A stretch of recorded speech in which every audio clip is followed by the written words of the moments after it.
if we have two different gases in a container, okay, so macam dalam contoh saya ni, okay, the purple one here is the gas A, okay, the red one here is the gas B, okay, if you have two different gases in a container, okay, the total pressure of the gas, okay, to find the total pressure of the gas, we are going to apply a Dalton's law. Okay, so Dalton's law states that in a mixture of unreacting gases, the total pressure is the sum of the partial pressure of the individual gases. Okay, so dengan syarat, okay, gas yang kita ada tu mestilah tidak react antara satu sama lain. Dia adalah unreacting gases. Okay, so kalau kita ada dua gas dekat sini, gas A dengan gas B, so the P total here to find the total pressure of the gas is equals to the partial pressure of gas A plus partial pressure of gas B. So partial pressure is the pressure of the individual gas. Okay, so dalam case ni, okay, katakan gas A, the partial pressure of gas A is 6.8 atm, gas B 4.6 atm. So the total pressure is 6.8 plus 4.6, we get 11.4 atm. So itu adalah application of the Dalton's law. Okey, dengan syarat A dengan B ni dia tak react antara satu sama lain lah. So kalau kita ada tiga jenis gas yang berbeza, so kita punya formula dekat sini pun akan bertambah lagi satu. So this formula is depends on how many gas that you have in a container. Okey, kalau ada dua, dua je lah kat sini. Kalau ada tiga, ada tiga. Kalau empat, empat.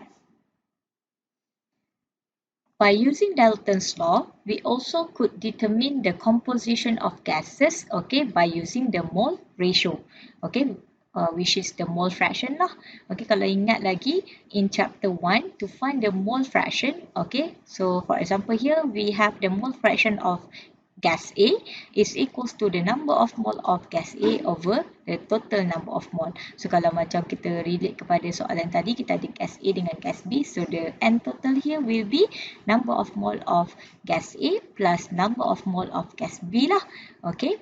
So another formula is kita boleh relatekan the partial pressure of the gas A with its total pressure. Okay, so kalau kita ada partial pressure of gas A and also the total pressure, we also can use this formula to find the mole fraction.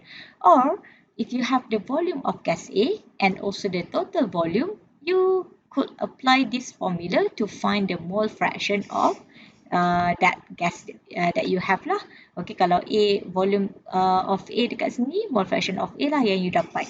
Okay, so the sum of the mole ratio of each gas in a mixture mestilah sama dengan 1. Dia tak boleh lebih daripada 1. Okay, total mole ratio mestilah 1.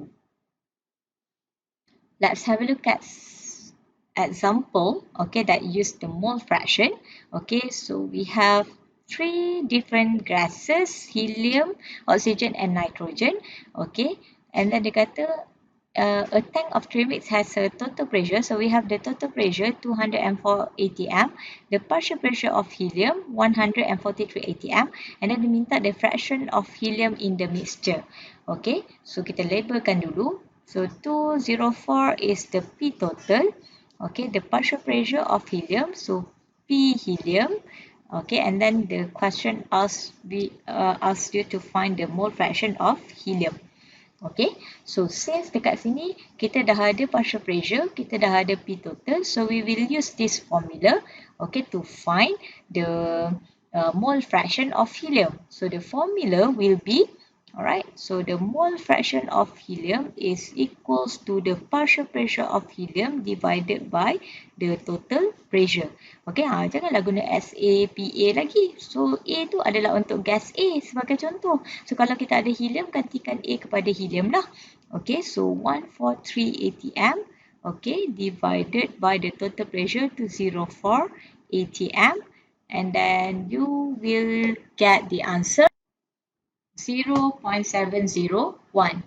Since dekat atas ni ATM, bawah pun ATM, so the mole fraction will leave you without unit. So dia tak ada unit Okay, so water displacement method is one of the application of the Dalton's law. Kenapa saya kata dia adalah application of Dalton's law? Because, okay, kalau kita tengok kat sini, kita ada satu substance yang kita bakar that will produce a product, okay, a gaseous product. Okay, that gaseous product will be collected through water. Okay, kita akan melalui air, di mana apabila dia melalui air, some of water will vaporize into bubbles. Okay, so it will leave us here, okay, not only our gaseous product but also the water vapor. So kat sini ada kita punya gaseous product dan juga water vapor. So kalau kita tengok kat sini, yang dekat luar ni, awak nampak anak panah kecil ni, ini adalah the atmospheric pressure.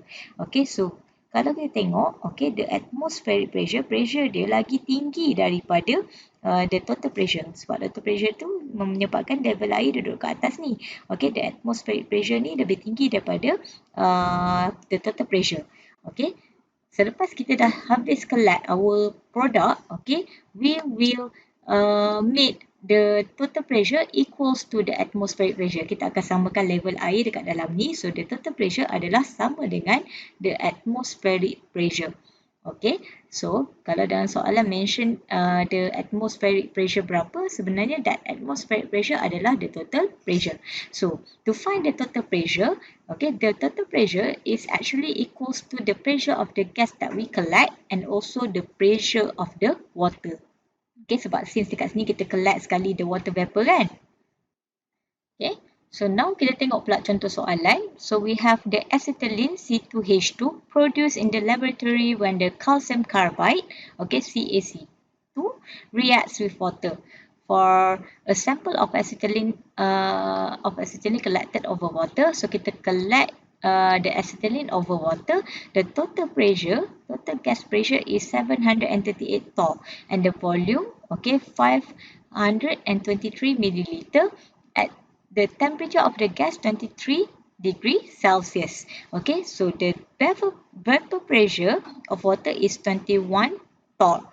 How many grams of acetylene are collected? Okay, dia tanya how many grams of acetylene are collected. So, kita label dulu. Okay, apa yang kita boleh label dekat sini. Okay, so kita ada 738 ni adalah the P total. Alright, so kalau soalan mention dia adalah atmospheric pressure, sebenarnya atmospheric pressure tu adalah the total pressure. Okay, kalau kita refer balik diagram tadi. Okay, sebab kita nak collect that gas, kita akan pastikan the P total adalah sama dengan the atmospheric pressure. Okay, and then we have the volume. Okay, so here is the volume. Okay. And then the temperature is 23 degrees Celsius, okay, and the vapor pressure of water, okay, so ini adalah partial pressure of water. So dia minta how many grams of acetylene are collected. Okay, so since we know the P total and also the P water, okay, so the P total, by applying the Dalton's law, P total is equals to the PC2H2, okay, PC2H2 plus P of water. So kita boleh dapatkan the partial pressure of the acetylene from this formula lah. So the partial pressure of the C2H2 is equals to the total pressure, okay, 738 torr minus with 21 torr. So we will get 717 torr untuk partial pressure of acetylene C2H2.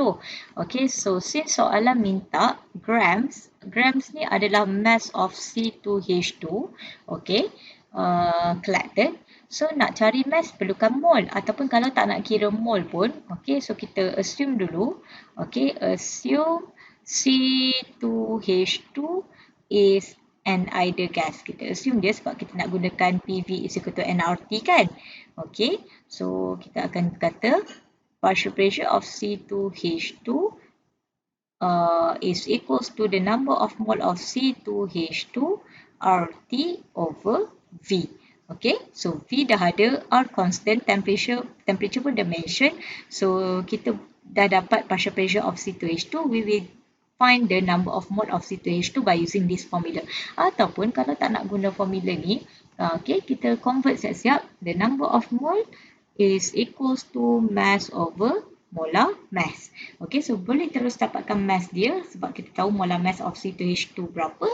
Okay, so saya akan convert dia terus. Okay, so kita substitute mass over molar mass ke dalam number of mole dekat sini. So kita akan dapat this formula and then rearrange to find the mass. Okay, so don't forget the pressure here must be in ATM. So convert kepada ATM. Okay, the volume must be in liter. Okay, so convert kepada liter. And also the temperature must always in Kelvin. Okay, so temperature ni kena convert kepada Kelvin. You will get the answer 0.5279 gram. Ataupun kalau you nak guna cari number of mole dulu, dah dapat mole, baru cari mass pun boleh. Mana-mana satu. Okay.